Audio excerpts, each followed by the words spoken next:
Welcome to the podcast. I'm Rosa Coelho, your host, lifestyle entrepreneur, health coach, and speaker. I've gone from being in complete overwhelm, burning the candle at both ends, and watching my health, relationships, and business suffer, to creating a life with more joy, ease, and abundance. If you're ready to let go of the overwhelm, reclaim your health, and push past your comfort zone so that you can unleash your next level of success to create a greater impact, then sit back as we delve into conversations as well as bring on guests to share with you tools, knowledge, and real action steps to get you there. Listen in, because you never know when you may hear something that changes everything. Wow, this week I have the most incredible and impactful interview for you. I speak with Selena of Soul Sufficient, and I have to say that this interview and this topic was definitely out of my comfort zone. Selena is a connection coach. I have been following her work, I would say at least over the last year, if not longer. And I found myself really growing so much just from listening to her content. And I knew I wanted to have her on. I found myself not asking super clear questions in this interview. And that's very different for me because I am very prepared when I go into my interviews, and I usually stick to what I want to get from it. But what I found was that as Selena was speaking, that my mind was wandering and that I was turning within and really reflecting and then remembering, wait, I'm the one interviewing. And so she kindly said to me at the end that I asked great questions, which I took as a compliment, because at times, like I said, I just felt not lost, but I guess immersed in what she was saying. It really is that profound. And I didn't know anything about this world of connection and the work of a connection coach. I would have thought just off the cuff that it might be something woo-woo, and yet it is not. It is so profound and so grounding and so important. And I can see how it can just elevate our health and our well-being and our life experience on so many levels. And so if you're like wondering what I'm going on about, I'm just going to invite you to listen to this episode. And I do feel that you may, just as I do, feel the need to listen to it more than once, because every time I know that I will take something different from it. Okay, my friend, I'm just going to ask you to sit back, enjoy this episode. It's a little different. It's incredible. All right. Hi, Selena. Welcome to the podcast. Hi, thank you so much for having me. Yeah, I was just saying, like, what's it like to meet your stalker, as in me? Well, it feels really nice to meet somebody that I've connected to online, but haven't actually had a chance to connect one-on-one. So I like that part.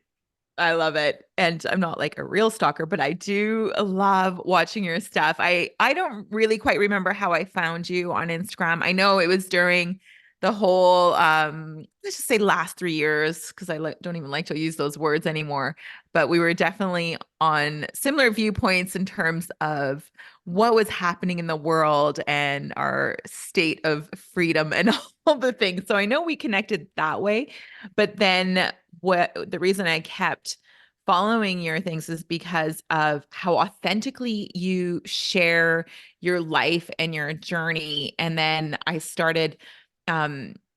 you started a relationship that I started listening to you before that, but then it was just like, I was just learning so much from you, like so much growth. And I really do believe that in relationship is really where we grow. We can do all the growth we think, but then we need someone to kind of test that Yeah. growth.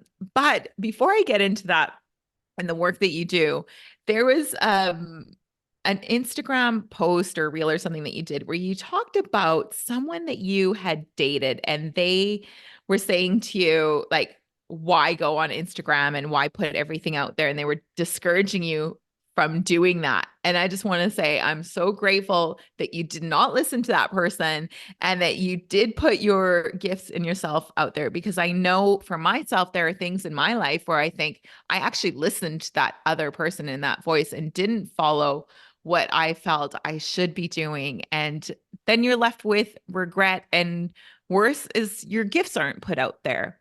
And so thanks for not listening to that guy.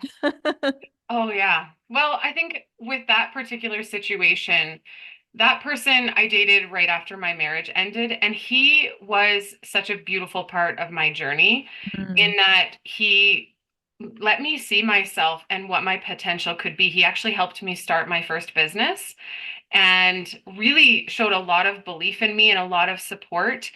And I feel like our relationship dynamic thrived on him being kind of the teacher and the mm, coach and helping me come out of my shell.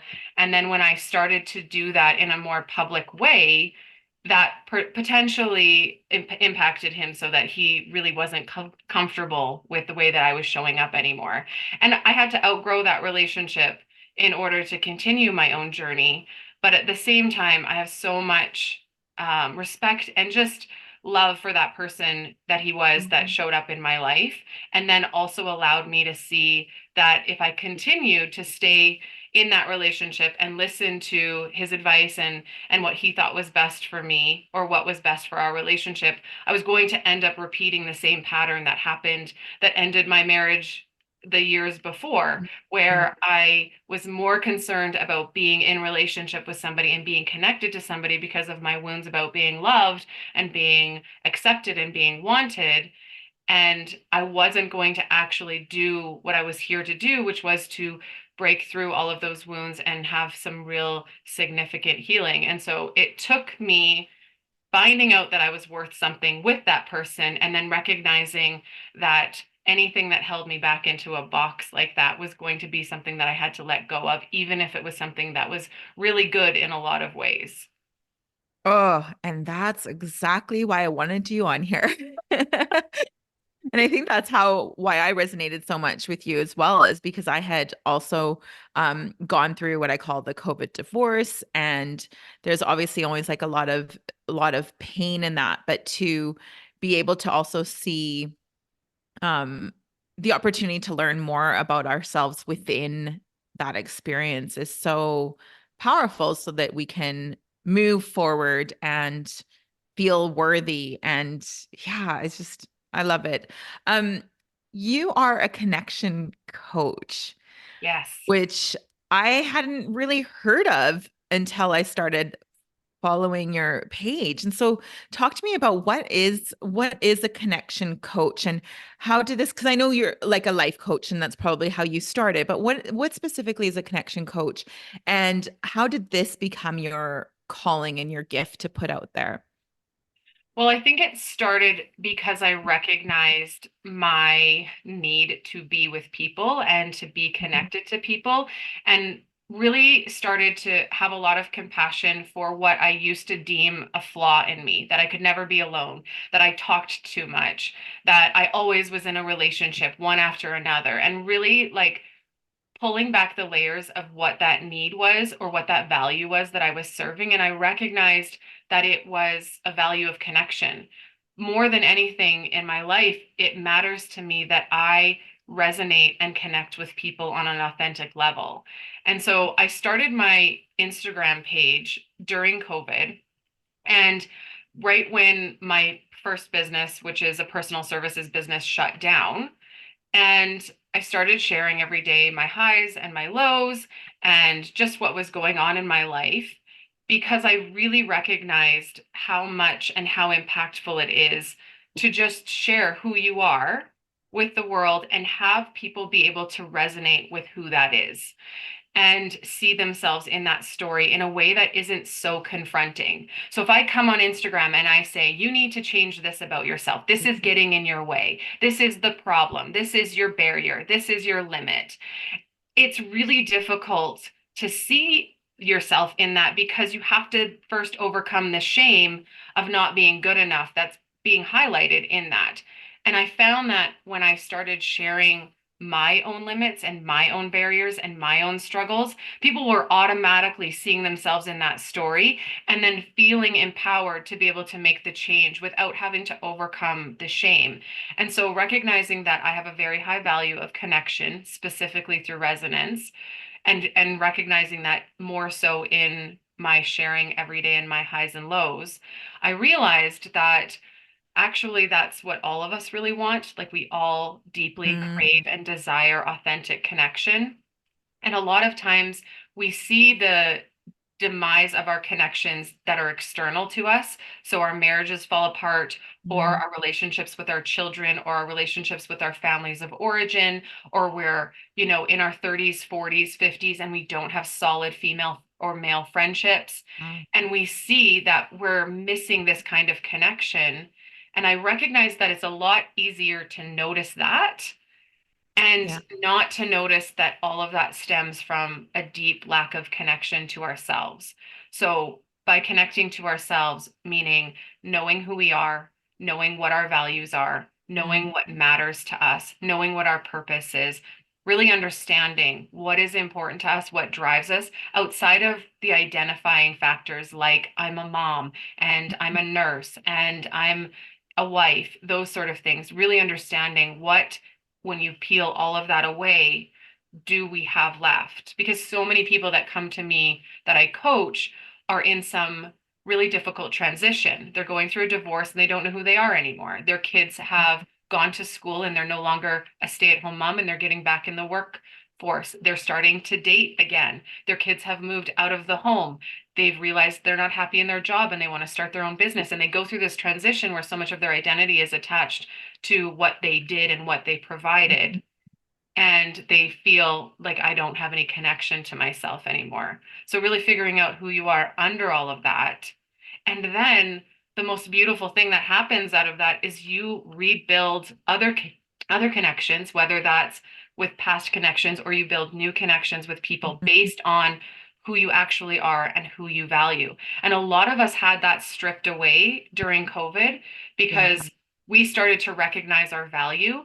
I would have never 4 years ago defined one of my values as autonomy. That didn't really feel that true for me. And through that process, I realized that that was what was being triggered in me. That was why I was making the choices that I was making, why I was standing up and speaking out against the things that I didn't agree with, was because it was attacking my value of autonomy. And then me speaking out about that brought about all of these incredibly authentic connections. I lost a lot of people. I actually shared on Instagram a couple days ago that I ran into a woman who had called me out on Facebook for my stances in the last 4 years. She'd been a friend for 20 years and she said some really horrid things about me online. And I ran into her a couple days ago and recognized like I lost some people that really meant a lot to me in those last 4 years. But what I have gained are connections that are built on who I am right now, what I value, what matters to me, and who is on an aligned path. It might not be the exact same journey, but we have something that resonates with each other that keeps us connected. So overall, when I teach connection and when I coach people through connection, they bring to me their issues with their spouse or their children or their mother, and we talk about how are you connected to yourself so that you can show up with appropriate healthy boundaries that allow you to have flourishing relationships, and how can you connect to your inner values so that when you make decisions you're doing so from a place of what matters to you instead of what pleases somebody else. And so it's all intertwined, but typically people come to me because something isn't right in their external life. And we boil it down to like, how do we get in full alignment with who we are?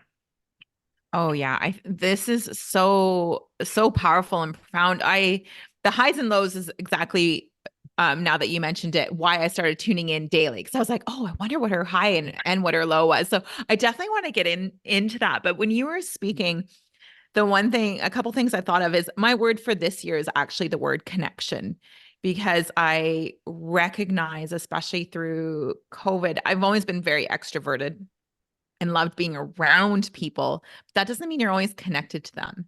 And I know that within my marriage, I chose someone who let me be free. I could do whatever I wanted. It was like I was single in a relationship, and I loved that. And there Mm, was very little connection right from the beginning, if that makes sense. And I think that maybe that's also I don't know where that comes from, but this hyper independence. And I think it's something that a lot of women do have is this this fear of being dependent and connected with people, if that makes any sense. And I'm just curious, totally. like, do you think, like, are you are we born connected to ourselves and then we lose it? Or is it something that we need to learn? Like, where does this stem from, our connection to ourselves? So the interesting thing is when you tell me the story of like, I was in this marriage and I was free to do whatever I want, but I didn't feel connected to my partner.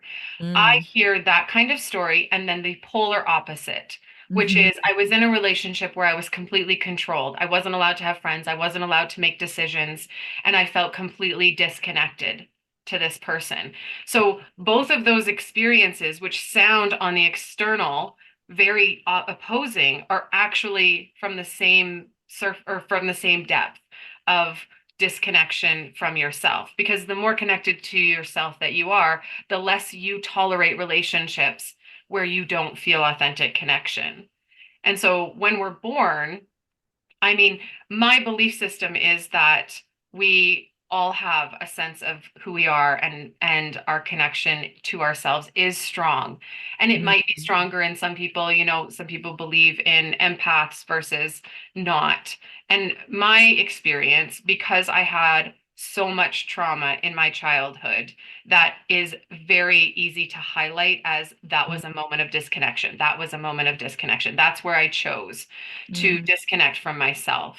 So Gabor Mate talks about how we are born with two basic needs. He's a doctor that worked out of Vancouver, works a lot with addictions and mental illness and things.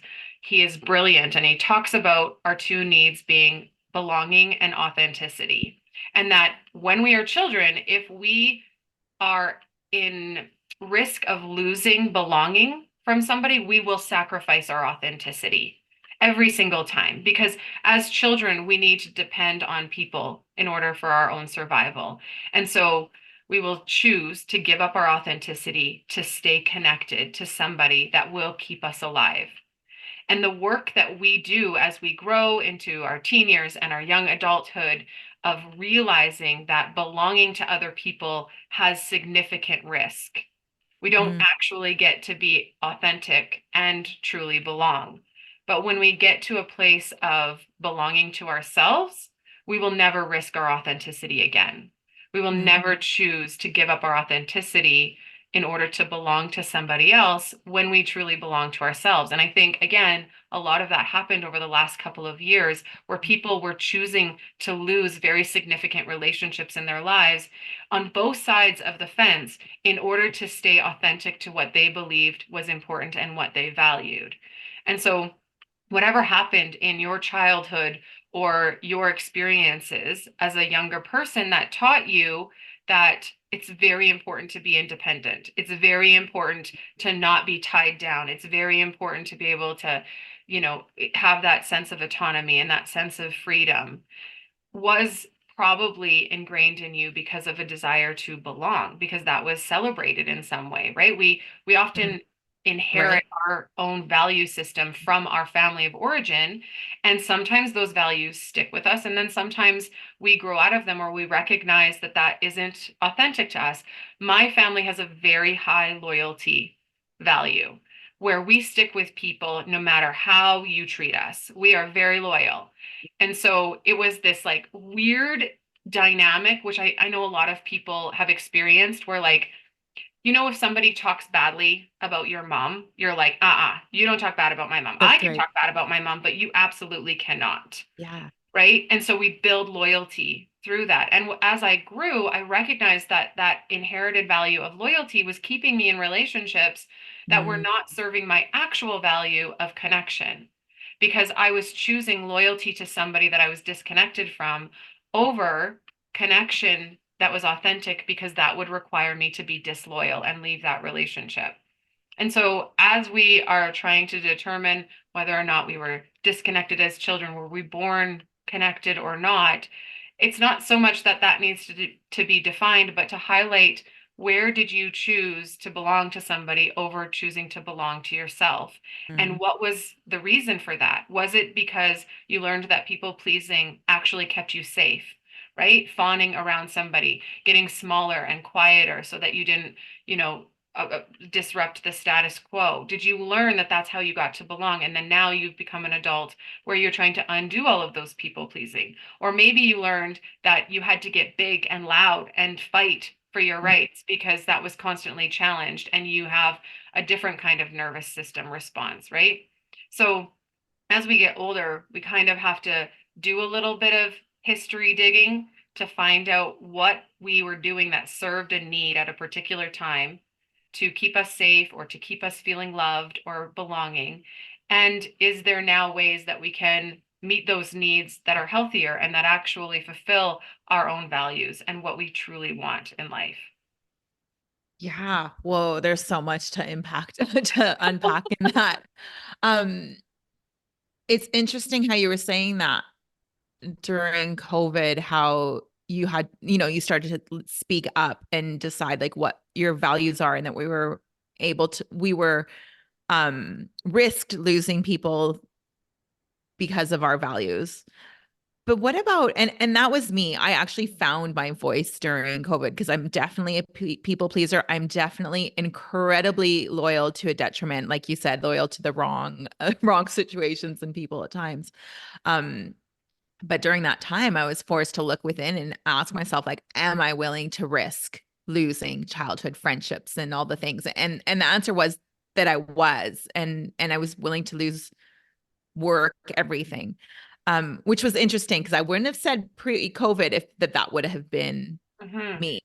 But what do you think the consequences are of the opposite of in adulthood for people that don't look within and at least start on this journey of connecting with themselves, and they continue with these patterns of the keeping quiet and people pleasing and essentially, like I said, being disconnected? Like what does life look like if you just ignore that all the time? I think the biggest consequence of disconnection is a lack of fulfillment, which as humans we deeply crave. All of us want to have purpose. We want to have meaning. We want to matter.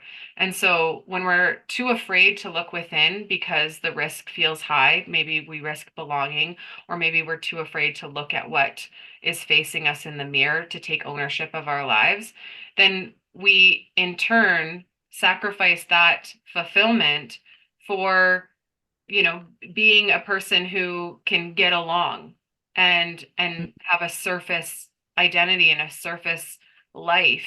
And all of that, there's so many things that come with that, right? Whether that's disease and illness and stress Mm, and anxiety and depression and all of these things, all of those have a source of disconnection to them in some way. So when I was 11 years old, I was diagnosed with endometriosis, which mm, is a chronic pain condition. And there wasn't really a lot of understanding about what happened with that and why it happens. And as I went through my years of suffering, I became addicted to painkillers without really knowing that I was addicted to painkillers because I had this, I'm treating a chronic pain condition, so there is no addiction here. And when I recognized that I had just been numbing my pain that I couldn't physically tolerate because my emotional pain was so big underneath and mm, was emphasizing that physical pain, I recognized that I needed to start actually feeling things. And that meant that I had to get connected to myself, which meant I had to face that when I was sexually abused as a child, I used disassociation from my body and disconnection from my body as a coping mechanism. I used that to survive some really horrific things that I experienced. And yes, that served me so well at the time. That right. is the reason that I made it through those years, but I didn't ever learn how to reconnect to my body. I didn't ever learn that that was safe afterwards. And so it continued over and over again. I never dealt with that. And so then I was dealing with the emotional pain that came with that. And then it Mm, was leaking into all of my relationships and all of my romantic connections. And mm, eventually recognizing that this disconnect to my body had not only created this physical manifestation of my pain, but a complete disconnection from my own emotions and what mattered to me. And so when I started to choose to feel my feelings and Mm, to start listening to my body when it had something to say, I still have endometriosis, but I do not suffer from it. And that mm, might not always be the case for everybody. That is my right. personal story. But I chose to fully integrate into my body, which was a very long process and very painful at times. And I did do some things that were kind of like extra. I went to a 10-day silent meditation retreat Mm, called Vipassana, yeah, where I've I heard. sat for 10 days in my own mind and I didn't speak and I didn't look at anybody and I didn't write and I didn't read and I just was in my own mind and my own body and I suffered and I let myself suffer and then I learned that suffering passes and I learned how to let my thoughts just come and go because they were not who I was. I was really, really committed to getting back into my body. And when I did that, I started to learn how to process and cope with pain and discomfort. And so now, if I have a bad month where my pain is higher than normal, then I don't do extra that month. Then Mm, I listen to my body, then I sleep, then I don't go to the gym at 4:30 in the morning because my body wants to sleep instead. And I have built a relationship with myself so that I don't have to disconnect in order to survive, that my survival is based on my connection to myself. So there's so many things that happen when we disconnect, right? Like anxiety and depression, those things as well that I mm, I mm, suffered with so much simply because I wasn't willing to look at what the root was because it was so painful to dig up. mm, I teach people every day that when you're dealing with a wound that you just don't have the capacity to look at, you're essentially just putting a band-aid over something that is full of infection and will never heal. mm, And mm, so you learn ways to cope with that, right? You cradle your arm where the wound is. You don't let people bump into you. When they do bump into you, you have big reactions because it hurts so badly because it's not healed. And the way to get healing into a wound that's deep like that is to excise all of that infection, which is incredibly painful. And you have to be meticulous and you have to be compassionate and you have to be gentle with yourself as you pull apart all of these little pieces that have contributed to the wound so that when the infection is gone and you have taken out that root that has caused the wound to begin with, it can actually heal. It will likely always be a scar, and sometimes our mm, scars remain tender in some places, right. I don't think healing from the pain of sexual abuse will ever be a thing that doesn't have a little bit of tenderness for me, Yeah. but it's not something that if somebody bumps into that I need to cover and protect, right? If somebody is talking on the internet about childhood sexual abuse, I don't need a trigger warning because Right. I've dealt with that wound and I Oh. recognize that that is part of my story, but not who I am. Yeah, that's incredible. I like how you said that at when you were going through that trauma that the disconnection actually was a good thing. Like that's what got you through. Because I think so often we can look back and think that these responses were not good and not healthy, but actually it it's what made you a survivor. So I think that's incredible. And then to know that that's not what was going to also move you forward and out of that later. I can really resonate. Go ahead. I was just gonna say, my favorite saying is that hindsight is meant to be a tool and not a weapon. And Mm, so when we look back on how we showed up in the past, how old behaviors or old coping mechanisms maybe aren't serving us any longer, we need to look back and use that information as a tool to do something different now. But we need to do it with compassion. We don't look back so that we can beat ourselves up for yeah. showing up the way that we did when we didn't know any better or when we didn't have the tools and the techniques that we now have learned. We often look back and forget that the person we're looking at was in survival mode, was Yeah. really just trying to make it through and chose behaviors and techniques and coping strategies Mm, that really helped that little person stay alive. And even that 20-year-old or that 30-year-old. really Yeah. stay alive. And so when we use hindsight as a tool, we actually have the opportunity to catapult our growth because we recognize, okay, that didn't work or that did work for me then and doesn't work for me now. And Yeah. so I think that, using compassion when we try to look back, and that might be part of the pain, right? When I say like we have to excise that wound, I highlight that it needs to be done compassionately and gently because it is painful to look back and see how we've suffered. But that is actually what's going to help us choose to do differently in the future. Yeah, absolutely. I like how this started off with the consequence is lack of fulfillment and how that's something that we really all desire and want. And I can think of people that are really close to me in my life that had events happen 30, 40 years ago and they're still living in that. And the only word is suffering.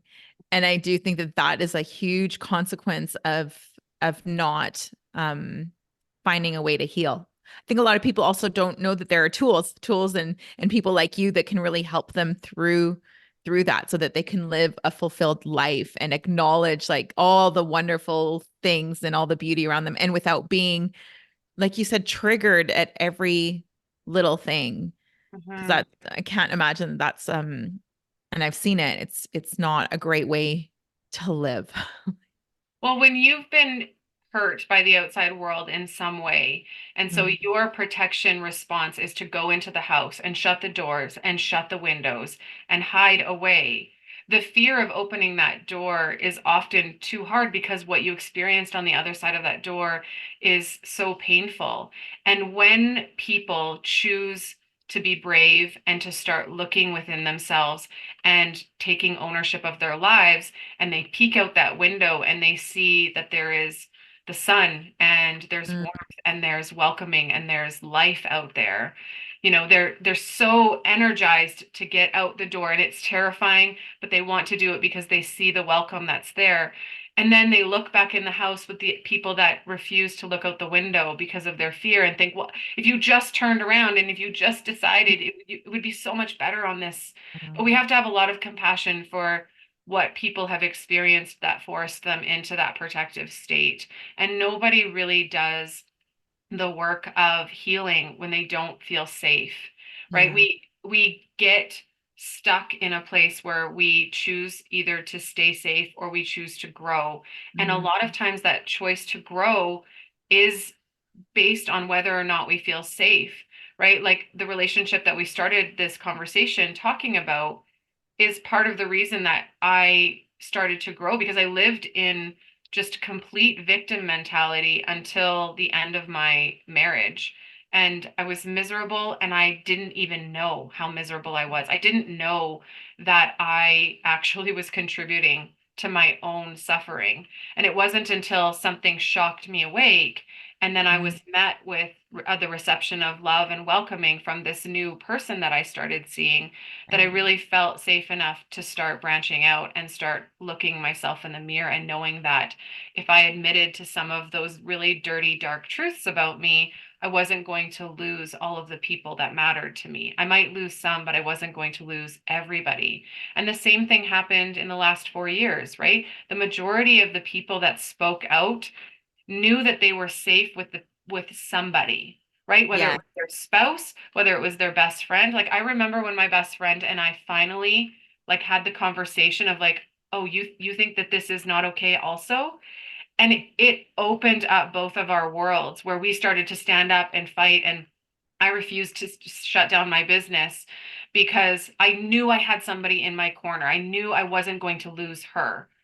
Right? Mm. And so we need that sense of safety. And it sometimes is really hard to, build that when you have experienced such trauma in your early childhood where you don't really have the cognitive ability to make sense of what happened to you.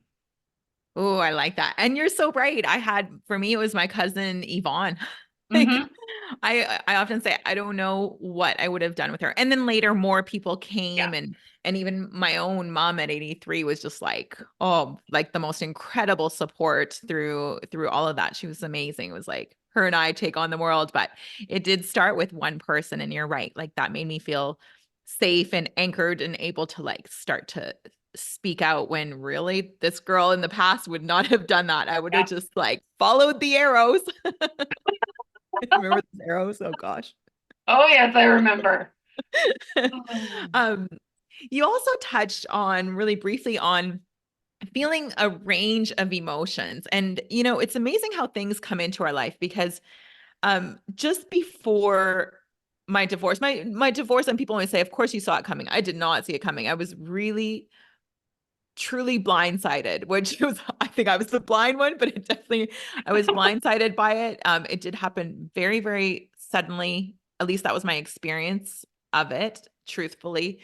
And about a week before that, I had done this online course with this Dr. Valerie. Now, I can't quite remember Dr. Valerie's name. She's in the Lower Mainland as well. And she talks a lot about the patriarchy and all the things. But one thing from doing a course with her is she talked about the need to get emotions out of your body, and to, especially as women, we're always taught to like be quiet and suppress. And so she spoke about the need to rage, and like she's like, if you just get that out of your body, you just go into a room and you hit what you need to hit, do what you need to do, scream, all the things. And I thought, gosh, I can't ever see myself letting go like that.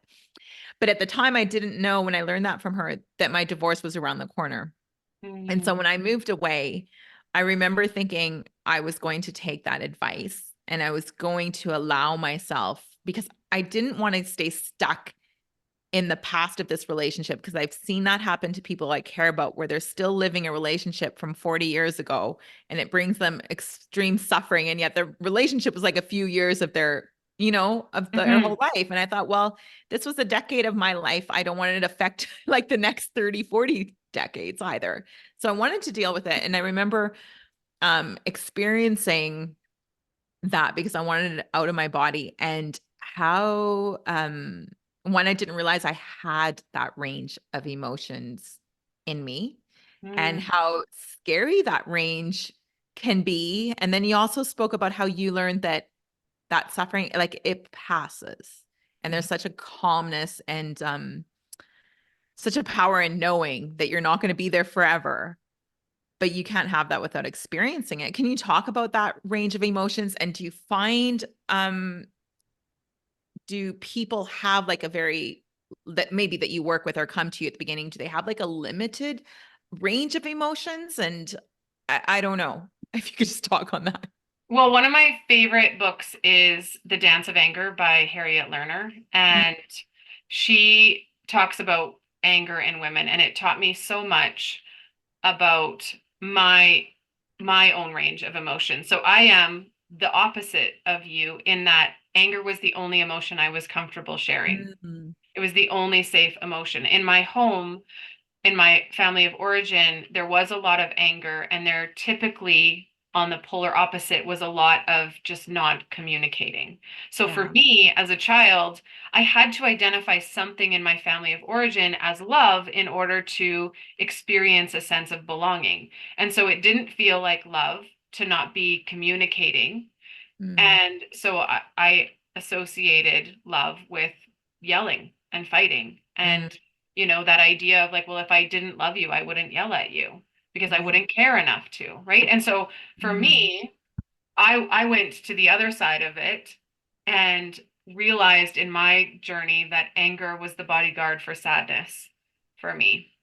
And mm, so my exploring my range of emotions came with recognizing that sadness is a huge mm, component of anger. And for me, I was very uncomfortable with my sadness, and so that's how it showed up. But um, I noticed that there's so little comfort with people and their emotions that are deemed negative or deemed difficult, right? mm, Anger, frustration, bitterness, resentment, guilt, envy. that those sort of things, embarrassment, we don't really feel comfortable with them. And so we try to find ways to not experience them Yeah. instead of what, like, I'm, for instance, trying to teach with my kids is this ability to tolerate a certain amount of discomfort, a certain amount of, disappointment or frustration or anger or bitterness. I remember the first time I went to a yoga class, and at the end of it, the instructor said, "How was that class for you?" And I was like, "Well, it was really painful." And she was like, "Painful? Do you mean like painful, like, ow? Or do you mean like uncomfortable?" And it was only in that moment that I recognized that I had deemed every single kind of feeling that was not comfortable as painful, Mm. whether it was sadness or anger or bitterness or jealousy. It was painful, and I didn't want to experience pain. And this was in in hindsight made me recognize, well, no wonder I used painkillers all of the time, and no wonder I couldn't cope with any kind of emotion, because to me, I had identified it as pain, and pain was to be avoided at all costs. So Mm. yesterday I took my daughter for an MRI for her knee. She's a dancer and she's been struggling, and she's afraid of the IV that she's going to get, and she's afraid that there's going to be pain with it. And just being like, yeah, it might be painful, and it is totally normal to feel scared of pain, and it's totally normal to not want pain. And also, you are going to be okay, and you're going to get through this experience. And what are you going to learn about yourself after is that you are resilient to pain. You can tolerate a certain amount. Now, should we tolerate an excessive amount of pain? No, we shouldn't, right? That's our body telling us to get out or to get help or something like that. But where we want to like completely protect our children from experiencing any kind of disappointment. So we go to the school and we say, you should not have treated my kid that way, or you should do this better. Or we go and we're trying to always fight for them to not experience that, instead of teaching them that they can be resilient to pain, and that they can learn from disappointment, and that they can tolerate it in their bodies, and not have this belief that they are incapable of feeling these uncomfortable emotions, which then causes people to not feel the range. And Ah. so when I'm dealing with clients that I notice this little range, right? And usually it's on the side of I choose anger over sadness, or I choose sadness and deny my anger. Then we get to explore, like, what were you taught about, what was your belief systems around sadness or around anger, right? So I know that my belief systems around that were that anger was the way that you showed people you cared about them, because sadness just made people angry, just made people uncomfortable. And so we dive into that, and then you get this opportunity to try to expand a little bit. And like, what does anger serve? How does feeling anger help me? And if that's something that you've avoided, right? And we know in the last couple of years, anger serves. It causes Mm. movement, it causes change, it flares people up to make Yeah. them want to affect things, right? Where sadness also has its place.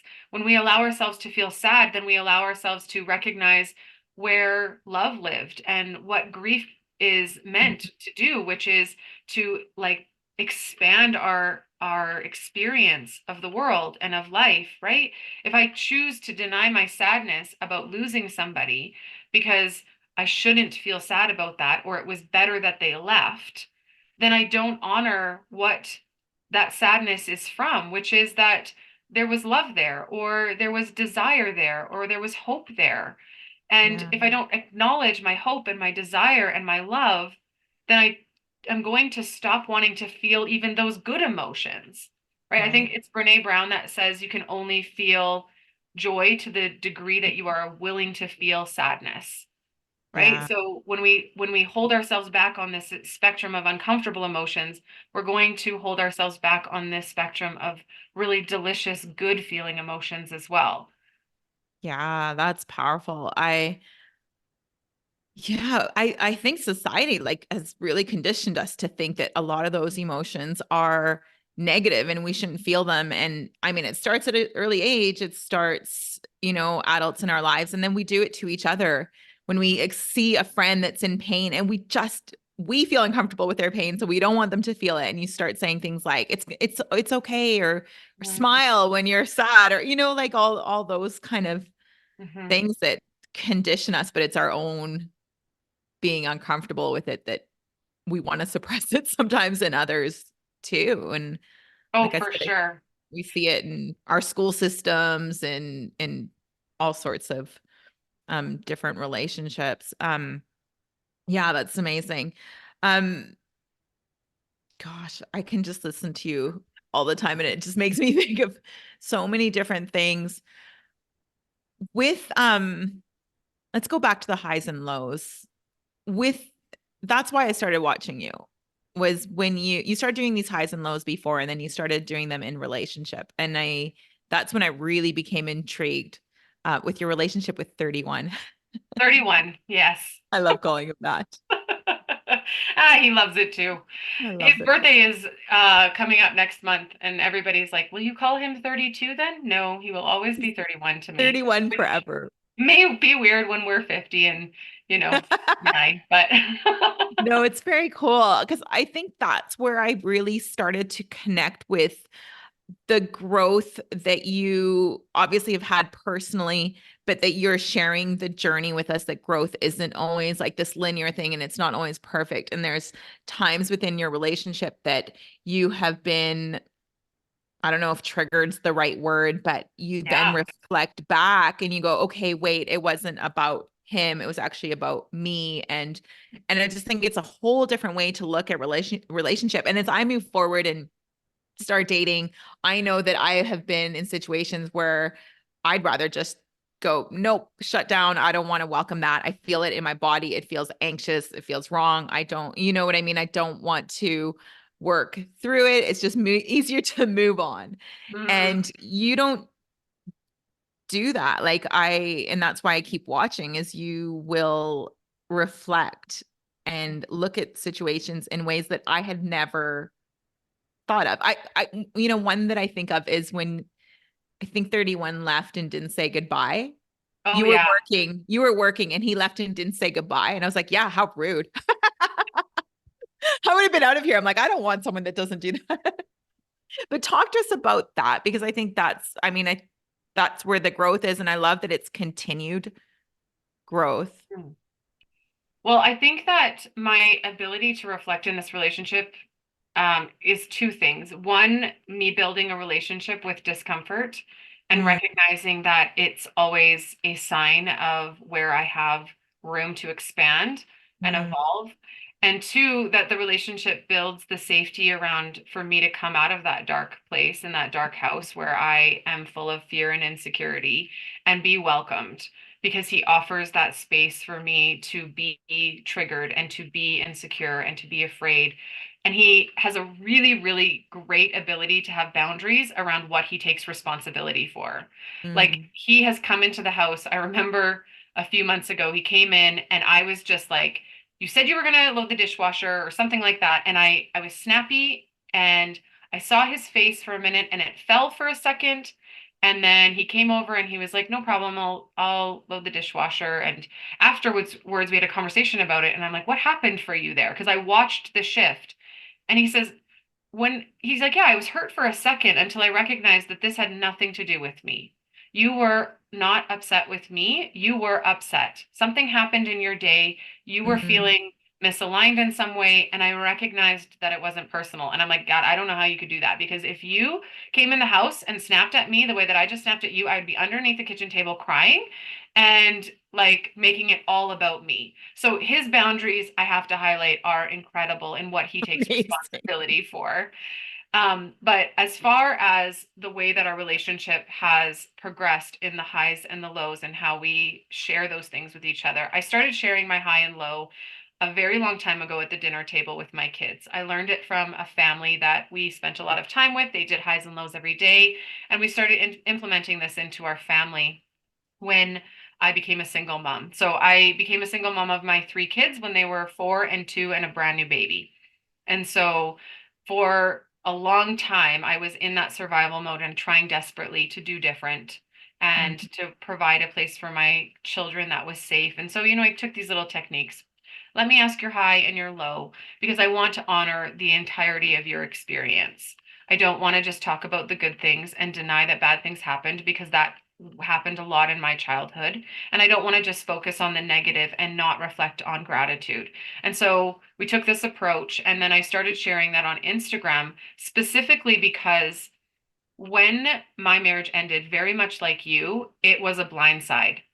The Mm. day that my husband left will be forever marked in my mind because it was so surprising and shocking to me. And I actually wrote about it in The Sovereign, a book that I participated in, because it was that impactful for me. But the Mm. thing that was the hardest part is that everybody around me was surprised that my marriage ended as well, like the way that I was, Yeah. but I didn't understand. Like, I was surprised he left because we had vows and we had belief Mhm. systems around divorce, but we had a really terrible marriage. Mm. We were not good partners. We were not in love.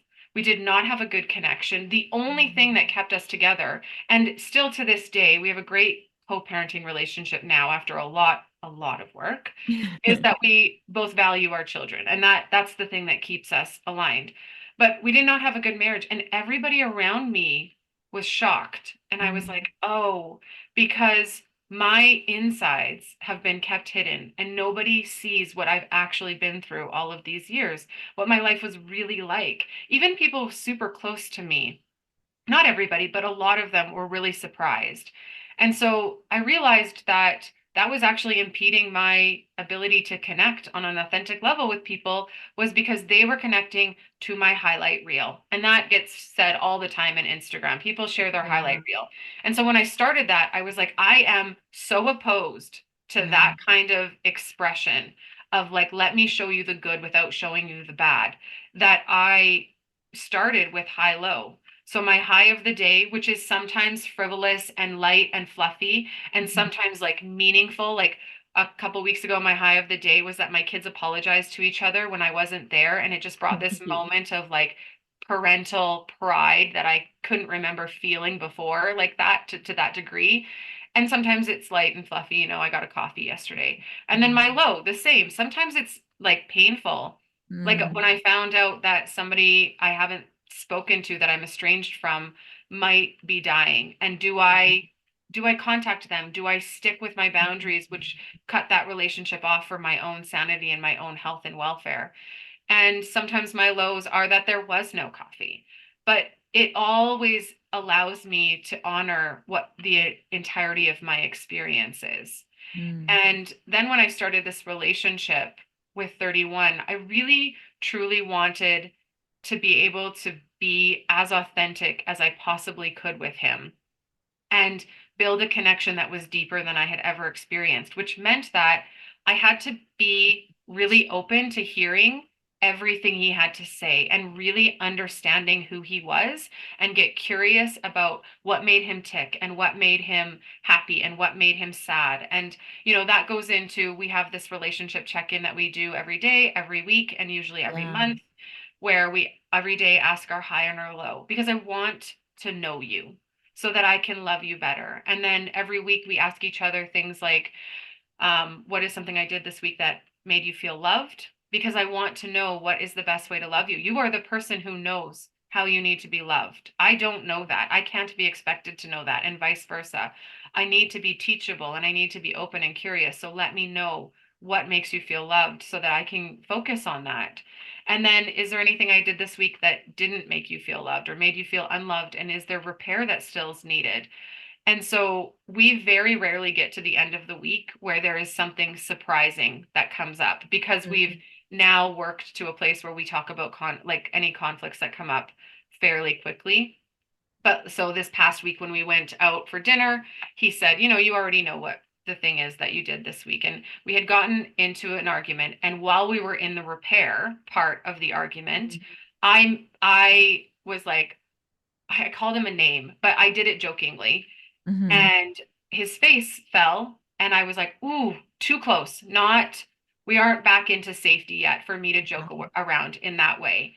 And so immediately there was repair, and I acknowledged that that was poor timing, and I'd hurt his feelings. And so at the end of the week, he's like, you already know what you did. We don't. I'm like, do you need more repair?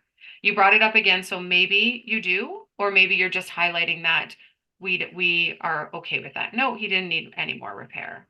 And then every month we talk about things that we're enjoying about our relationship and things that are maybe hard for our relationship. So maybe you've been working away a lot this month and I haven't had a lot of one-to-one connection with you. We're in the Mhm. process of him moving in very, very slowly. Mhm. And our relationship is transforming from being dating people to being parenting people because we spend most of the time with my kids.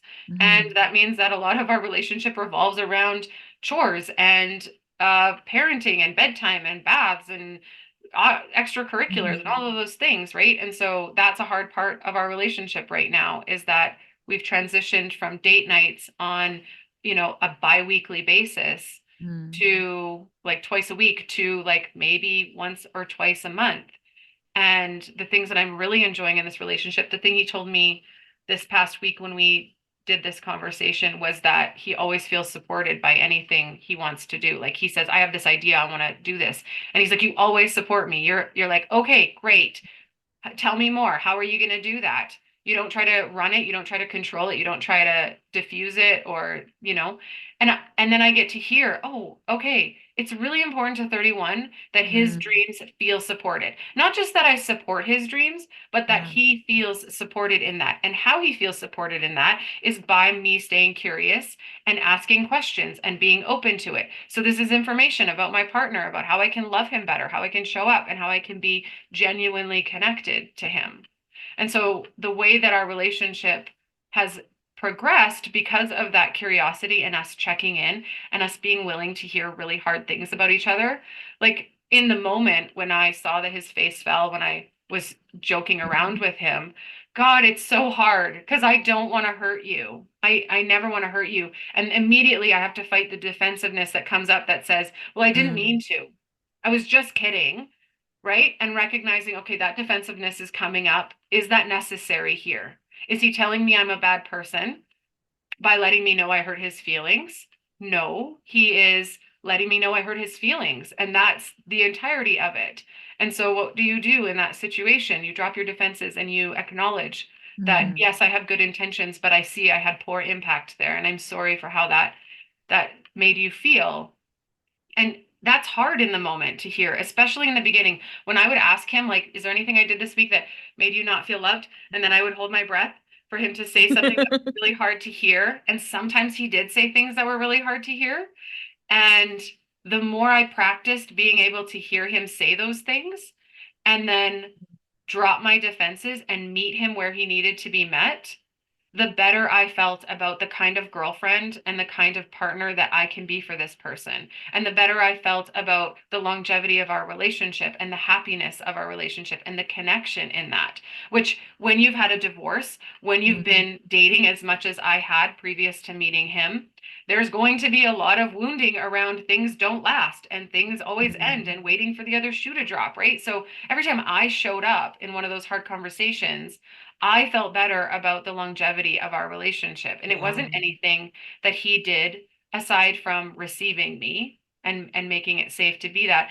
And then vice versa, right? There are sometimes I have to say hard things to him about how he shows up. And as far as like when he left that day without saying goodbye, Yeah. he comes in, he recognizes that that is hard for me. And I Mhm. went through it and I'm like, listen, my dad literally left me on the step one day, said he was coming back and Mhm. never came back. So that's never going to be easy for me. It might get easier. It might not be so wounding, but there might be surprise attacks from here and there where it's Yeah. like you leave without saying goodbye, and all of a sudden, all of those fears come back that I'm being abandoned. And I don't always have control of how that is. I can take responsibility that that's Mm. my stuff coming up, but can you please be a partner who is sensitive to that and who supports me in trying to process through that? Now, the majority of the time, he says goodbye when he leaves. And if he doesn't, I don't feel as flared up Mm. because we've had this recognition of what I'm going through. I've taken ownership of it. I haven't tried to make him responsible for it. I think that's one of the hardest parts in Yeah. relationship is they do something that impacts you, and then you hold them responsible that they made you feel this way instead of recognizing the history that is very, very long and has actually nothing to do with the person in front of you, that that's actually what's impacting you. And 31 and I make it safe for each other to recognize that that is history coming up. It still needs to be addressed and it needs to have Mhm. kindness and gentleness around it, but it is something that we take ownership of ourselves. Wow. I mean, gosh, what a mature relationship. That's incredible. There's so much that speaks to that. The um recognizing your own wounds. And I think that's what I saw when you speak about your highs and your lows and when they're about your relationship is that I do feel like you have become so connected to yourself, and it's in you sharing that it teaches me the need to be connected with myself as well, and whoever's listening to recognize that. Like, my trigger was birthdays. So my Mm, husband never celebrated my birthday. It was always a thing. And I was always like, it's so easy. I just need like a pizza cake and a happy birthday and I'm good. I'm not like a very extravagant person. But he just had a hard time celebrating my birthdays. And yet when I look back, it was because I remember passing my father when I was 8 or 9, and he walked past me because my parents were also divorced and didn't say happy birthday to me.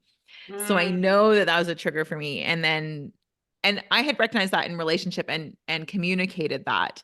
But it didn't change. And so yeah, when you, like I said, I think anyone that listens to you can always have a story that they resonate with, and to have found someone that is willing to have those discussions with you. And I would be defensive in mhm. those times that you said you felt like being defensive because you want to say, but that's not my intent and I'm a good person. That's what it comes. But I'm a good person. I wouldn't want to hurt anyone. But it doesn't change how that other person is impacted by that. Um, but it takes that connection with yourself to be able to recognize that and to move forward and to have that conversation. Otherwise, I don't think it's possible.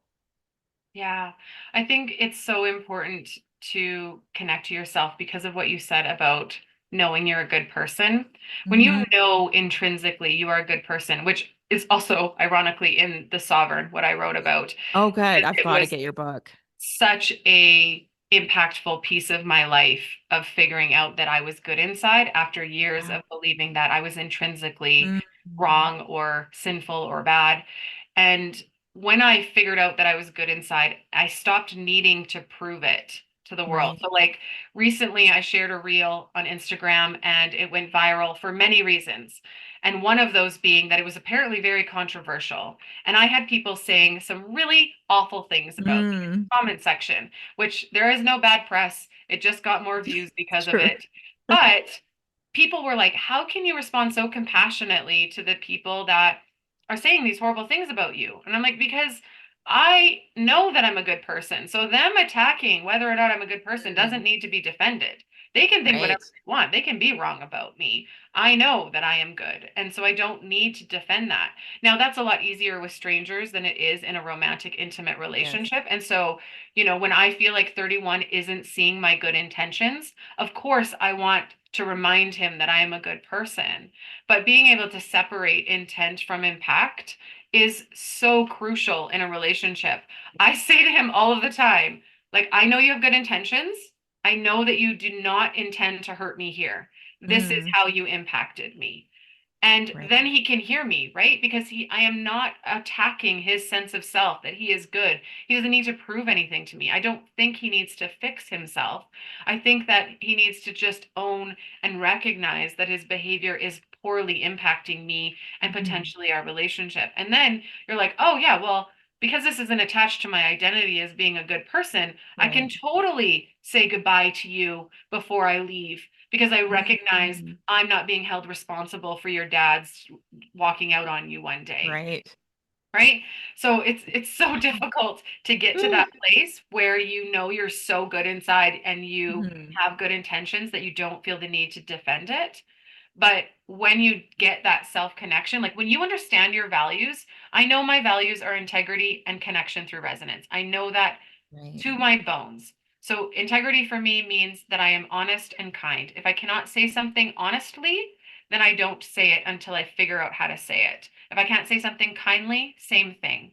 That will trump every single decision I make. So if I have to make a decision about whether I'm going to speak up against something, whether I'm going to confront somebody that has hurt me, whether I'm going to own that I hurt somebody else, it goes through the lens of my values of, is this how I stay in my integrity of always being honest and kind? And then there is no wondering how I show up. I know that that's how I show up because that's intrinsically who I am.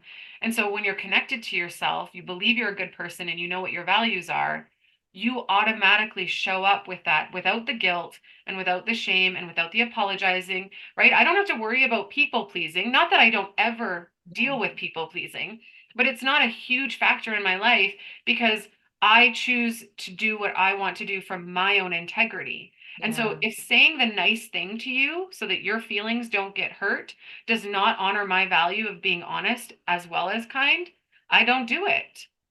Love it. Right? And so when we're trying to figure out like how do I get to this place of self-connection, you just got to know yourself.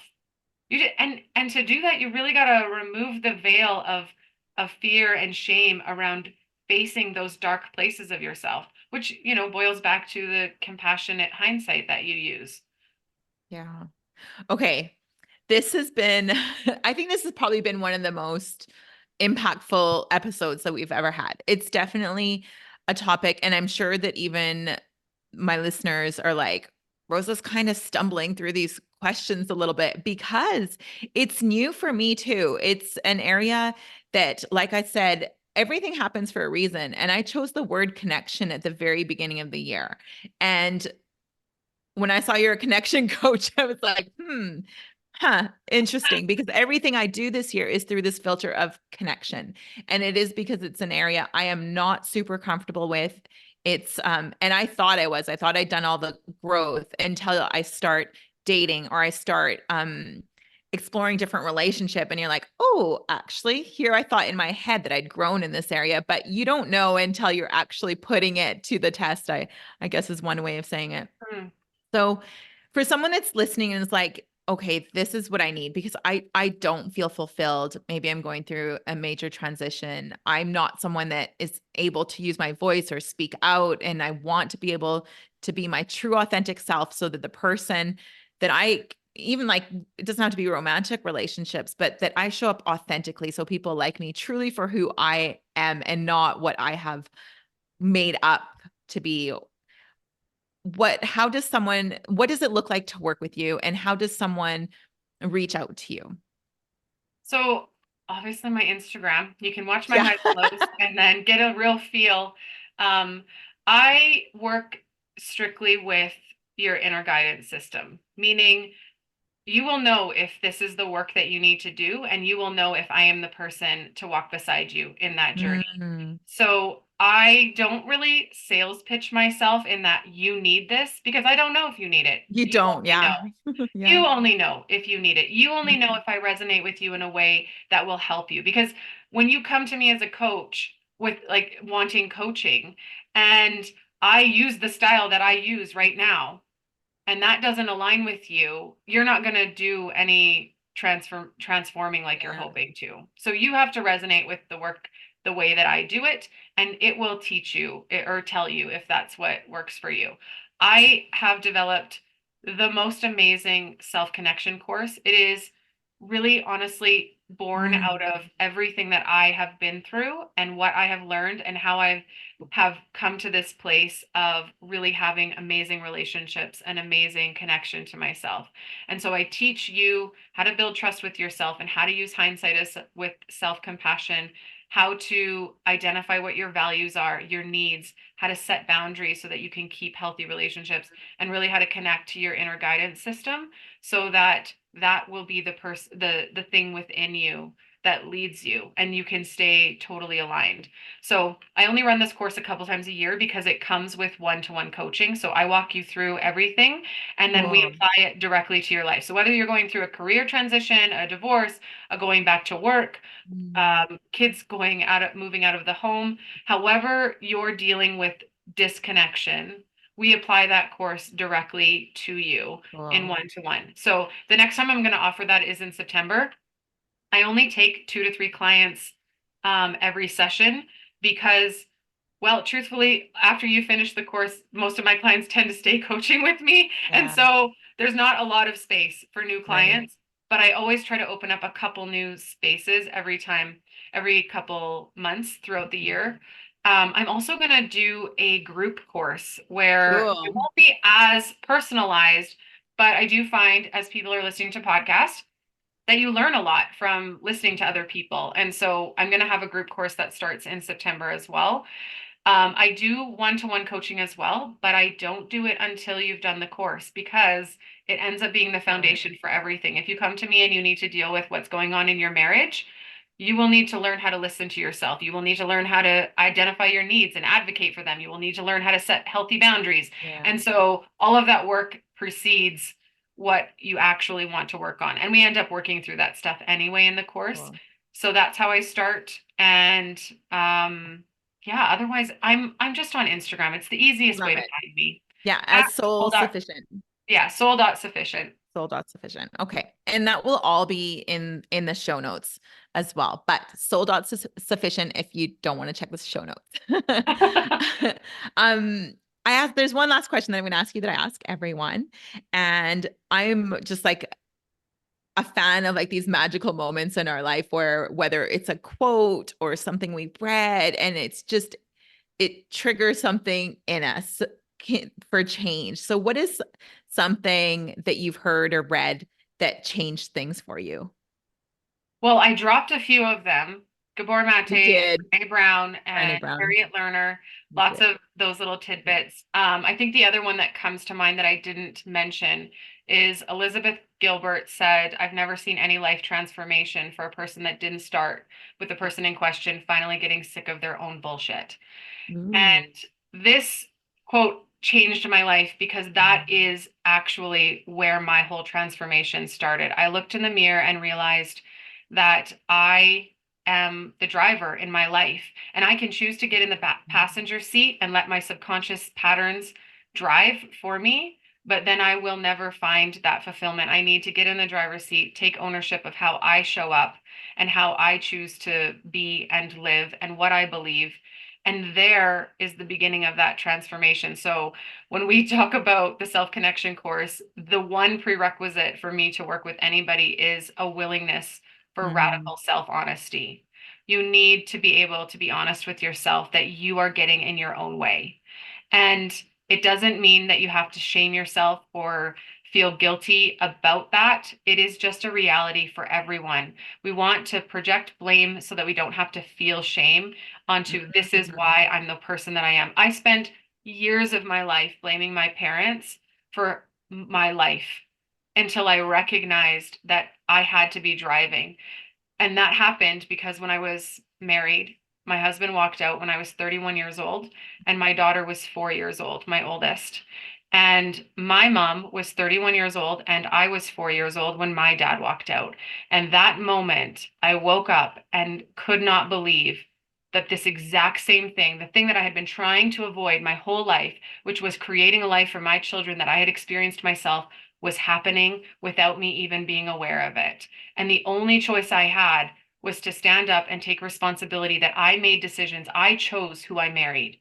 I chose to have this life by mm. whether it was subconsciously or unconsciously. There were choices made that led me to this place. And if I wanted to live a different life, I was going to have to take responsibility for that and start owning that I was in my own way and my bullshit was what was stopping me from getting to that life transformation that I now experience. Wow. Well, first thing is 31 is a powerful number in your life. Oh, it absolutely is. And second of all, absolute goosebumps from that quote. That's powerful. And What an incredible way to end this podcast. I cannot wait to go back and actually listen to this over and over because I know there's so much that I personally was probably a lot to digest all at once. So I know there's going to be so much value in listening to it many times. So, Selena, thank you so much for your time because time is so precious. And I'm really grateful that you've spent yours here with us today. Thank you. Thank you, Rosa. Thank you so much for listening in today. I know time is precious and I'm grateful you shared yours with me. It would mean the world to me if you felt an impact, a moment of inspiration, or learned something new. If you would share it with those you care about and leave me a review on iTunes. I'd love to know what spoke to you or what you'd like to hear more of. Your sharing and leaving a review would help so much on this journey to making an impact on as many people as possible. It's worth it. I know from experience, there are moments when something we hear has the possibility of changing everything.